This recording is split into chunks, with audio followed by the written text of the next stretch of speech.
ഇപ്പൊ നമ്മളുടെ ബന്ധുക്കളിലായാലും സുഹൃത്തുക്കളിലായാലും അയൽക്കാരിലായാലും ബഹുഭൂരിപക്ഷം പേർക്ക്, എല്ലാവരും ഞാൻ പറയുന്നില്ല, ബഹുഭൂരിപക്ഷം പേർക്കും നമ്മൾ രക്ഷപ്പെടുന്നത് മറ്റുള്ളവർക്ക് ഇഷ്ടമല്ല. കാരണം നമുക്ക് നമ്മൾ കഷ്ടപ്പെടുന്നു, ബുദ്ധിമുട്ടുന്നു, അങ്ങനെയൊക്കെ കേൾക്കാനാണ് ഭൂരിഭാഗം ആൾക്കാർക്കും ഇഷ്ടം. നമ്മൾ രക്ഷപ്പെട്ടു, നമ്മൾ മുന്നോട്ട് കയറി വന്നെന്ന് കാണുന്നത് പലർക്കും ഇഷ്ടമല്ല. ഇപ്പൊ തന്നെ നമ്മൾ ഒരു സ്ഥലത്ത് താമസിക്കുന്നു, നമുക്ക് ഒരു അല്പം സാമ്പത്തികമായിട്ട് നേട്ടം ഉണ്ടായി കഴിഞ്ഞാൽ ഉടനെ മറ്റുള്ളവരുടെ ചിന്ത, ഇവൻ ഈ പൈസ എങ്ങനെ ഉണ്ടായി, ഇവൻ ഇത് ഏറെ ഏതെങ്കിലും മാർഗത്തിലൂടെ ഇവ ഉണ്ടാക്കിയതാണോ, ഇവന് കള്ളനോട്ടിന്റെ പരിപാടി ഉണ്ടോ, അതല്ലെന്നുണ്ടെങ്കിൽ വേറെ എന്തെങ്കിലും പരിപാടികളുണ്ടോ എന്ന് പറഞ്ഞിട്ടാണ് ഓരോരുത്തരുടെയും ചിന്തകൾ പോകുന്നത്. കാരണം എന്ന് പറഞ്ഞു കഴിഞ്ഞാൽ എപ്പോഴും ഇവർ നെഗറ്റീവായിട്ടേ കാര്യങ്ങളെ കണക്കാക്കത്തുള്ളൂ. പക്ഷെ ഒരുപക്ഷെ നമ്മൾ രാത്രി എന്നില്ല, ആ ഒരു വ്യക്തി ചിലപ്പോൾ 6-8 മണിക്കൂർ അധ്വാനിക്കുന്നത് നമ്മൾ ചിലപ്പോൾ 16 മണിക്കൂർ അധ്വാനിക്കും. ഉറക്കം പോലും ഒഴിഞ്ഞിട്ടായിരിക്കും നമ്മൾ ഓരോ കാര്യങ്ങൾ ചെയ്തിട്ട് നമ്മൾ 10 പൈസ ഉണ്ടാക്കുന്നത്. ഇത് പക്ഷെ മറ്റേ വ്യക്തിക്ക് ഇഷ്ടപ്പെടണമെന്നോ അല്ലെങ്കിൽ അംഗീകരിക്കണമെന്നോ ഇല്ല. അതായത് നമ്മൾ നന്നാവുന്നത് പലർക്കും കണ്ടുകൂടാം.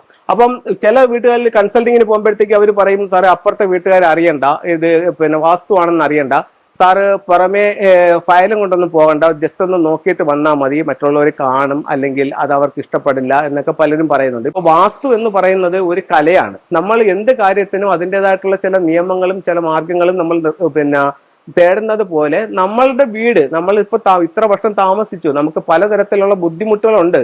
ഇനി നമ്മളുടെ ബാക്കിയുള്ള വർഷങ്ങൾ നമ്മളിങ്ങനെ അനാവശ്യമായിട്ട് തള്ളിക്കളയേണ്ടതല്ല. നമ്മുടെ ജീവിതത്തിൽ ഒരുപാട് നേട്ടങ്ങൾ ഉണ്ടാക്കേണ്ടതാണ്. അപ്പൊ നമ്മുടെ വാസ്തുപരമായിട്ട് എന്തെങ്കിലും പ്രോബ്ലം കൊണ്ടാണോ നമ്മളുടെ പരാജയ കാരണങ്ങളാണെങ്കിൽ അതിനെ നമ്മൾ കറക്റ്റ് ചെയ്യുകയും ജീവിതത്തിൽ ആ വിജയങ്ങൾ നേടാനായിട്ടാണ് നമ്മൾ ഇതിനു വേണ്ടി ഇറങ്ങുന്നത്. അപ്പൊ അത് മറ്റുള്ളവർ പറയുന്നത് നമ്മൾ ശ്രദ്ധിക്കേണ്ട കാര്യമില്ല. നമ്മുടെ ജീവിതത്തിൽ നമുക്ക് നേട്ടങ്ങൾ ഉണ്ടാവണം. അതിന് നമുക്ക് വാസ്തു ഉപയോഗിച്ചാലും ഫംഗ്ഷി ഉപയോഗിച്ചാലും ജീവിതത്തിൽ വിജയം ഉണ്ടാകുമെങ്കിൽ ഏത് ശാസ്ത്രവും നിങ്ങൾക്ക് ഉപയോഗിക്കാവുന്നതാണ്. അപ്പോൾ മറ്റുള്ളവരുടെ പറയുന്ന കാര്യങ്ങൾ നിങ്ങൾ ശ്രദ്ധിക്കാതെ നിങ്ങളുടെ ജീവിത അഭിവൃദ്ധിക്ക് വേണ്ടുന്ന കാര്യങ്ങൾ നിങ്ങൾക്ക് ശരിയാണെന്ന് തോന്നുന്നത് നിങ്ങൾ ചെയ്യുക.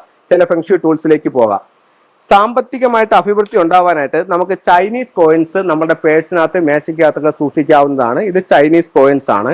ഇത് സിട്രിൻ എന്ന് പറയുന്ന സ്റ്റോൺ ആണ്. ഇതൊരു ബ്രേസ്ലെറ്റ് ആയിട്ട് നമുക്ക് ധരിക്കാവുന്നതാണ്. ഇത് നമുക്ക് സാമ്പത്തിക അഭിവൃദ്ധിക്ക് നല്ലതാണ്.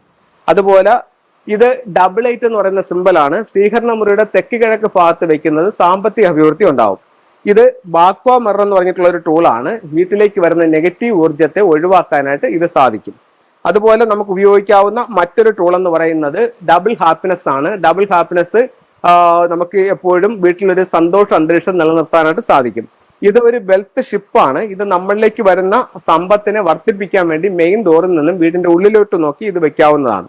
അതുപോലെ ഉപയോഗിക്കാവുന്ന മറ്റൊരു സിമ്പൽ എന്ന് പറയുന്നത് മിസ്റ്റിക് നോട്ട് ആണ്. കുടുംബാംഗങ്ങൾ തങ്ങളിൽ ഒരു ഐക്യം ഉണ്ടാവാനായിട്ട് ഈ സിമ്പൽസ് ഉപയോഗിക്കാം. അപ്പൊ ഇത്തരത്തിലുള്ള ഓരോ ചിത്രങ്ങളും രൂപങ്ങളും നിങ്ങളുടെ ജീവിതത്തിൽ ഒരുപാട് നേട്ടങ്ങൾ തരട്ടെ എന്ന് പ്രാർത്ഥിച്ചുകൊണ്ട് നിർത്തുന്നു. നന്ദി, നമസ്കാരം.